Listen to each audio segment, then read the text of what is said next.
السلام عليكم. مسؤول إسرائيلي: أحبطنا محاولتين إيرانيتين لاختراق المؤسسات الأكاديمية في البلاد.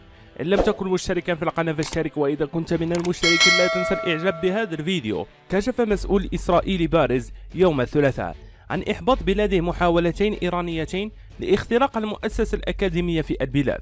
وأجرت هيئة البث الإسرائيلية مساء يوم الثلاثاء مقابلة مع نيتسان عموير، أحد المسؤولين الإسرائيليين عن نظام الصبراني في البلاد، أن إسرائيل أحبطت محاولتين إيرانيتين من إيران لاختراق المؤسسات الأكاديمية في إسرائيل خلال الأسبوع الماضي.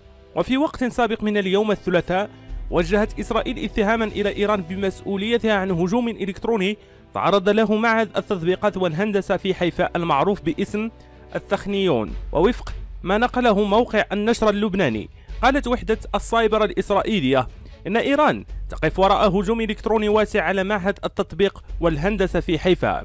وكان موقع ولا قد أكد في فبراير شباط الماضي أن أكبر معهد تقني وتكنولوجي في إسرائيل والمعروف باسم التخنيون قد تعرض لهجوم سبراني استهدف حواسيب المعهد، وطالب المهاجمون بفدية للإفراج عن المعلومات، موضحا أن المجموعة التي قامت بالاختراق الإلكتروني تدعى دارك بيت قد طالبت بالحصول على 70 قطعة بيتكوين، وهو ما يصل إلى 80 مليون شيكل. يشار إلى أن عملية الاختراق الإلكتروني بين إسرائيل وإيران تثور في وقت وإلى آخر.